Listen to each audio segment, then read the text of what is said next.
రోజు రోజుకి గోల్డ్ రేట్లు పెరుగుతున్నాయి. తాకట్లో ఉన్న బంగారానికి వడ్డీలు పెరుగుతున్నాయని టెన్షన్ పడుతున్నారా? కొమ్మూరి గోల్డ్ వచ్చాక ఆ టెన్షనే పోయింది. కొమ్మూరి గోల్డ్. బండి సంజయ్ కొడుకు బండి భగీరథ్ నిన్న ఒక డ్రామాటిక్ సంఘటనల మధ్య మొత్తానికి జైలుకైతే వెళ్ళాడు. ఆయన్ని 7:30 ఆ ప్రాంతంలో నార్సింగ్ దగ్గర అప్పా జంక్షన్లో అంటే పోలీస్ అకాడమీ దగ్గర పట్టుకున్నామని పోలీసులు ప్రకటించారు. కానీ బండి సంజయ్ మాత్రం లేదు, నేనే అప్పగించాను, కరుణసాగర్ ఇంకొక లాయర్ ద్వారా 2 లాయర్లను పంపించి నేనే అతన్ని అప్పగించాను, నేను చట్టాన్ని ఉల్లంఘించకూడదని చట్ట ప్రకారం చేశాను. ఇన్ని రోజులు ఆలస్యం కావడానికి కారణం ఏంటంటే నా అడ్వకేట్స్ బెయిల్ వస్తుందని సలహా ఇచ్చారు, అందుకని నేను జాప్యం చేశాను అన్నాడు. కానీ అది కన్విన్సింగ్గా లేదు. ఎందుకంటే అడ్వకేట్స్ అలాగే చెప్తారు. ఇది అందరి కేసుల్లో కూడా ఇలాగే వర్తిస్తుంది. ప్రతి నిందితుడు కూడా ఇదే చెప్పచ్చు.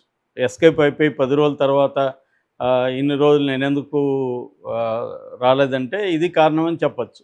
అటువంటి కారణాలు ఏమి చట్టంలో లేవు. కాబట్టి ఆయన క్లియర్గా ఒక హోంశాఖ సహాయ మంత్రిగా ఉండి 10 రోజుల పాటు చట్టాన్ని ఉల్లంఘించి ఒక నిందితుడిని దాచిపెట్టిన ఇదైతే ఖచ్చితంగా అది చట్టం ప్రకారం తప్పు అవుతుంది. చట్టాన్ని అమలు చేసి చట్టాన్ని తయారు చేసి చట్టాన్ని అమలు చేసే ప్రభుత్వంలో ఉండే హోంశాఖ సహాయ మంత్రి ఇలా చేయడం అనేది ఖచ్చితంగా చట్ట ప్రకారం అయితే కరెక్ట్ కాదు. ఏదేమైనా డ్రామాటిక్గా అతని అరెస్టు చూపించారు. దాని తర్వాత అతనికి మామూలుగా ఇటువంటి అరెస్టులు జరిగినప్పుడు మెడికల్ టెస్టులు చేస్తారు. అలాగే పేట బషీరాబాద్ సంబంధించిన పీసీహెచ్ వైద్య అధికారులు వచ్చి పోలీస్ స్టేషన్లోనే అన్ని టెస్టులు చేశారు. తర్వాత ఎంఆర్ఓని పిలిచి పంచనామా చేశారు. దాని తర్వాత ఒక 2 గంటల పాటు రితురాజ్ గైక్వాడ్ ఆమె సిట్ అధికారి ఆమె విచారించింది. అంటే ప్రాథమిక సాక్ష్యాధారాలు, ఈ అమ్మాయి వాంగ్మూలం, అంతకుముందే ఈవినింగే ఈ అమ్మాయి కూడా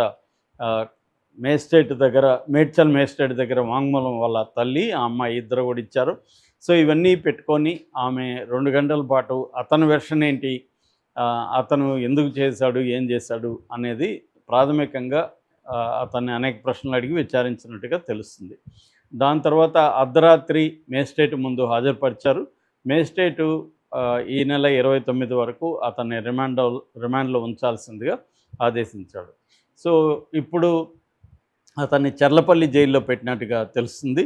అయితే ఇప్పుడు మార్నింగ్ ఒక వార్త వైరల్ అవుతుంది. అదేంటంటే అక్కడ తనకి రాజభోగాలు మొదలైనాయి జైల్లో అని.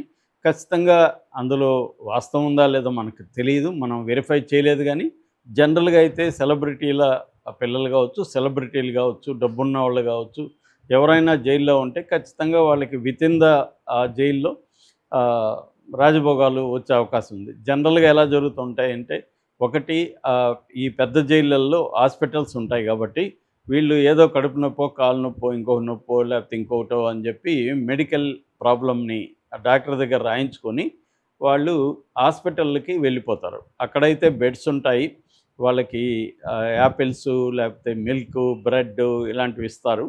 దాంతోపాటు డబ్బులు కానీ చల్లితే జైళ్ళల్లో అన్ని సౌకర్యాలు వస్తాయి. ఒకటి ములాఖత్తులు, మామూలుగా అయితే వారానికి 2 ములాఖత్తులు ఉంటాయి.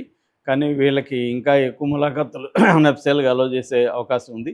అలాగే ములాఖత్తుకి టైం ఉంటుంది, ఇంత టైం అని. కానీ ఇలాంటి అప్పుడు టైంని కూడా వాళ్ళు ఎక్స్టెండ్ చేస్తారు, ఎక్కువసేపు కూర్చొనిస్తారు. ఎందుకంటే ఇది నేను ప్రత్యక్షంగా కూడా చూశాను కాబట్టి చెప్తున్నాను. అలాగే నా మిత్రులు కూడా, కొంతమంది జైల్లో ఉన్న మిత్రులు కూడా చెప్పారు. అట్లాగే నేను దీని మీద అనేక స్టడీస్లో కూడా చూశాను.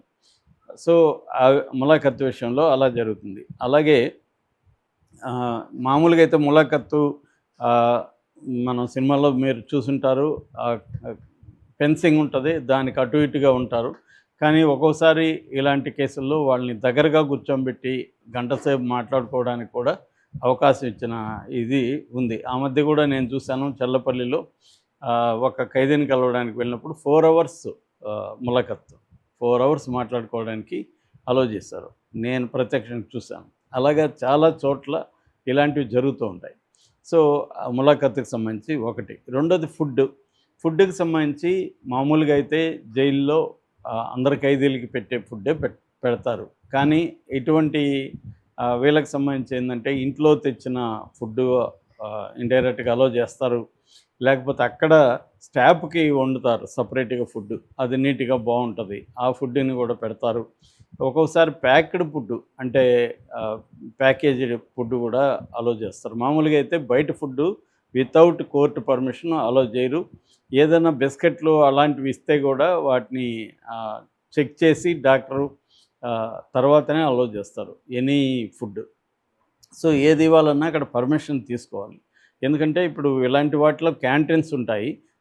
క్యాంటీన్‌లలో టోకన్స్ ఇచ్చి కొనుక్కోవాలి. టోకన్స్ ఇవ్వాలంటే మనం వీళ్ళ బంధువులు గానీ, వీళ్ళు గానీ అక్కడ డబ్బు డిపాజిట్ చేయొచ్చు కౌంటర్‌లో రిసెప్షన్ దగ్గర.